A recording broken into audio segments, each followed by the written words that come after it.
Hoy, 13 de agosto, la Iglesia recuerda a San Estanislao de Kostka, seminarista. Estanislao nació el 28 de octubre de 1550 en el castillo de Ronskow, muy cercano de la pequeña ciudad de Zasnice, perteneciente al Principado de Mazowskie, Polonia. Fue el segundo de 6 hijos del matrimonio formado por Juan Kostka y Margarita Kryski.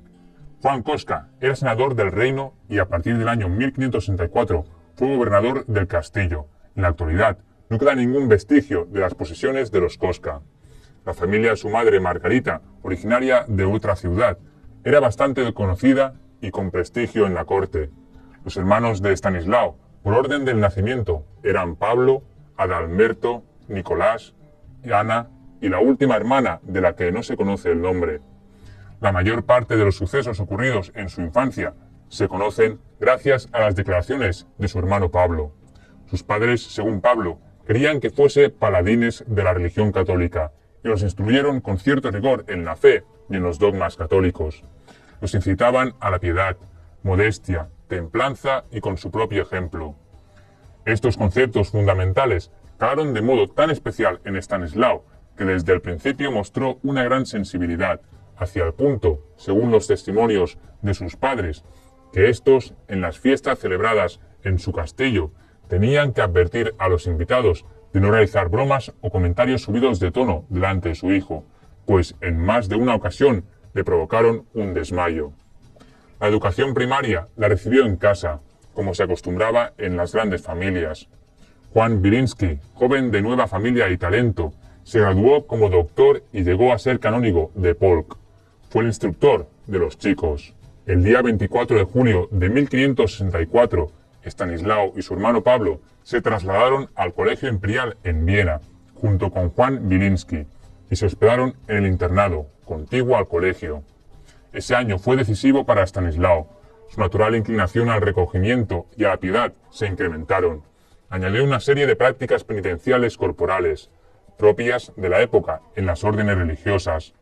El hijo de Fernando I, Maximiliano II, subió al trono polaco.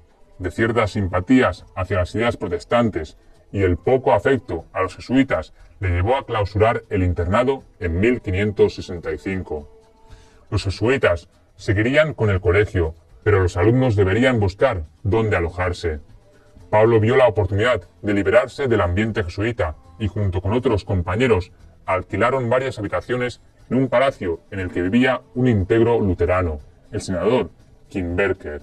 No tardaron en comenzar los enfrentamientos entre Estanislao, que seguía fiel a su disciplina intelectual y religiosa, y el grupo de Pablo. Empezaba el calvario para el joven Estanislao. En un principio trataron de disuadirlo de su conducta con palabras, pero poco a poco llegaron a las agresiones físicas. Incluso los compañeros de Pablo llegaron a declarar muy arrepentidos en el proceso de beatificación, que llegaron a darle patadas. En diciembre de 1565, Estanislao cae gravemente enfermo de altísimas fiebres.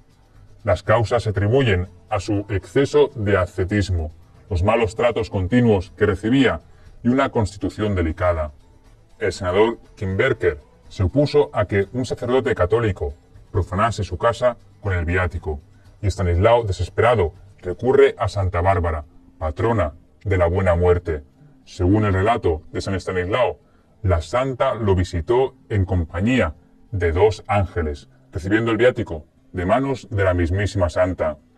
Una noche en que se encontraba algo mejor, vio entrar a la Virgen María con el niño Jesús, el que deposita amorosamente en los brazos de Estanislao. La Virgen le dice: «Ya estás completamente sano. Nuestra voluntad es que entres cuanto antes en la compañía de mi hijo Jesús».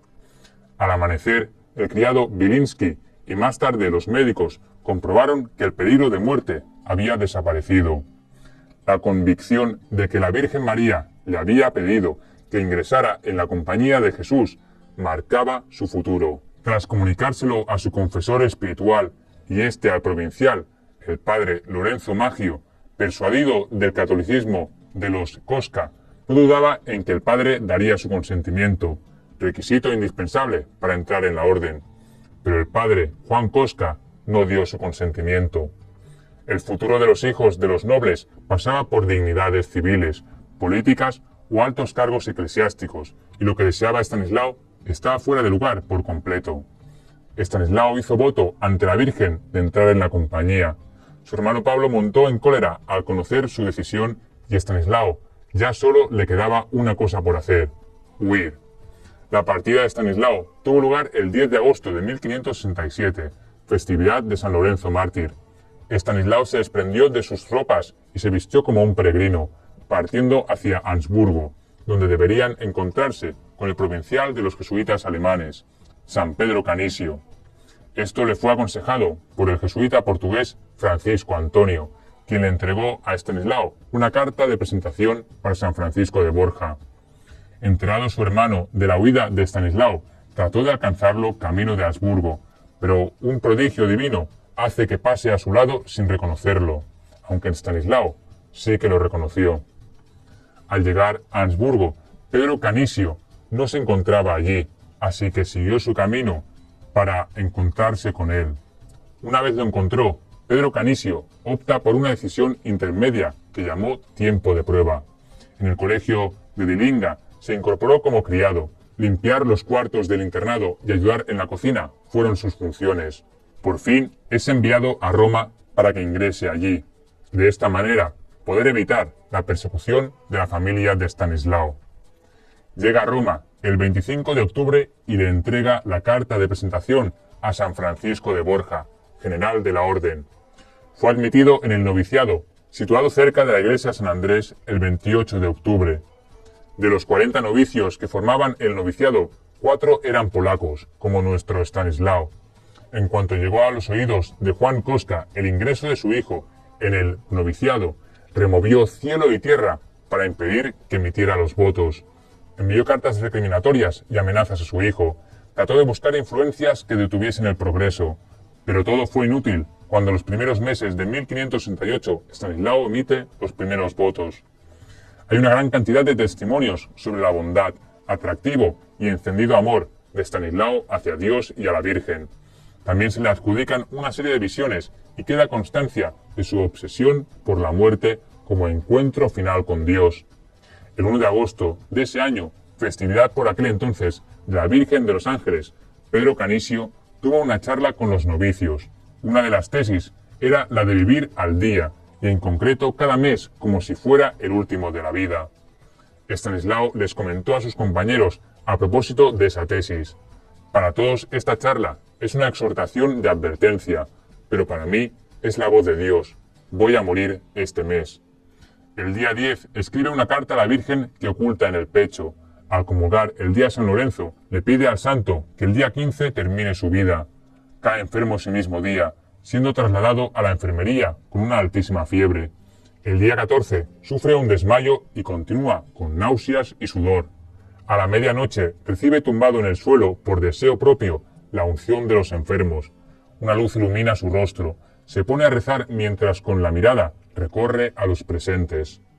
El padre Ruiz, maestro de novicios en la casa, se le acerca pensando que Estanislao desea algo. Este le relata su visión.